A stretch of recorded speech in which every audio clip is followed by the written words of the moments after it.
Sandra met Emeka on her flight to London, where she was headed for a work training. As a software developer at a firm in Lagos, she was well paid. While checking in her bag, she accidentally brushed against Emeka's shoulder. Looking into his eyes, Sandra fell instantly in love. Emeka was a stud, tall, extremely dark, and also handsome. He was also checking her out stylishly, and Sandra couldn't help but feel flattered. Dressed in her usual crop top, she knew she was a catch. Fate seemed to be on their side as they were seated next to each other on their 6 hours British Airways flight to London. The journey went by quickly as they had a lot to talk about and enjoyed each other's company. They even made plans to meet up in London. Unknown to Sandra, Emeka was actually going to London for the first time to visit his sister.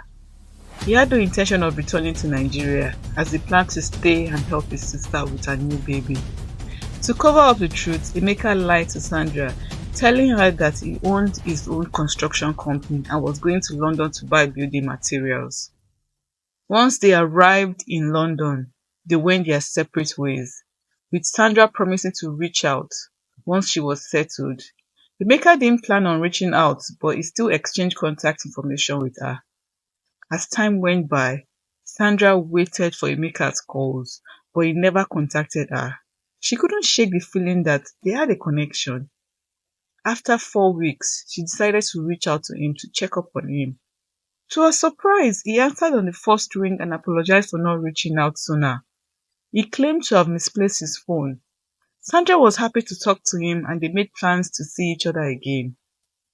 However, Emeka had returned from London a week ago, and his sister had told him to go back home.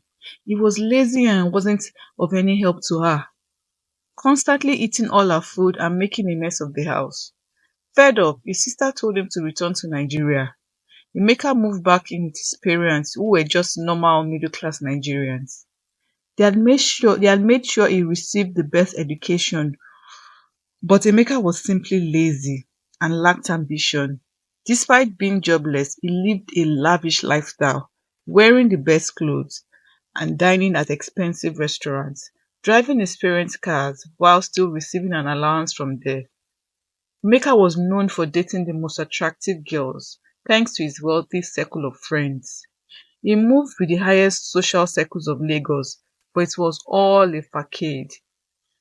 He met up with Sandra, who, although beautiful, was not a baddie like the girls he usually dated.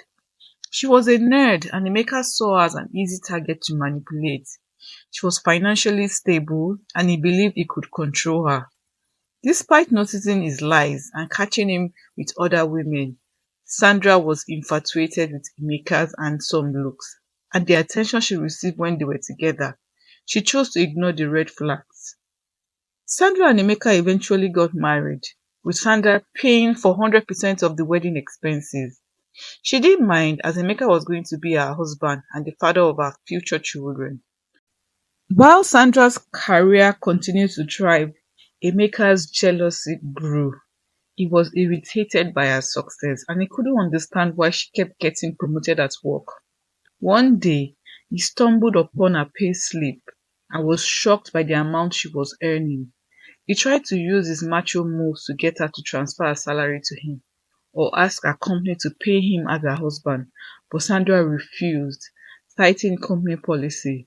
He even attempted to get access to her salary, but it was futile. All he had was the card she gave him and the amount she put into it. Emeka was furious.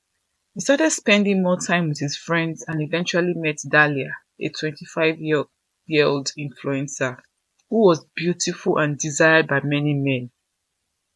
They started dating and Emeka stopped going home to Sandra. He was using Sandra's money to fund Dahlia's lifestyle, paying for several things and even giving her a monthly allowance.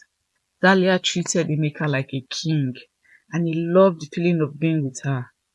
The love between Emeka and Dahlia grew stronger, and Dahlia no longer wanted to keep their relationship a secret. However, Emeka needed Sandra's money to continue funding his lavish lifestyle, and Dahlia urged him to get a divorce. Emeka filed for divorce. And while Sandra was heartbroken, she decided to let him go.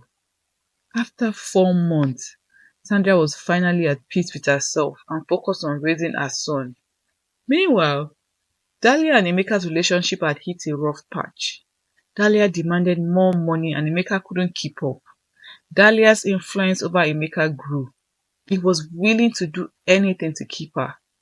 Dahlia wanted to live in a big house in the most expensive part of Lagos, and Emeka knew he needed to come up with a plan to make that happen. One night, Emeka got into a heated argument with Sandra, who had come to pick up her son. In a fit of rage, he pushed her, causing her to hit her head and on the edge of the table. She fell to the ground unconscious. In a panic, Emeka called his friend for help, but it was too late. Sandra had died from her injuries. Emeka was arrested and charged with manslaughter. Despite his attempt to plead innocent, the evidence against him was overwhelming. He was sentenced to 20 years in prison for the death of his ex-wife Sandra. Dahlia, who had been with Emeka the night of the incident, was also arrested for aiding and abetting a crime. She was sentenced to 10 years in prison. Emeka's life of luxury and deceit had come to an end, and he was now paying the price for his actions. He often thought back to his encounter with Sandra on that flight to London and how different his life would have been if he had just been honest with her. But it was too late now. He was left to reflect on his mistakes in a cold and lonely prison. The end.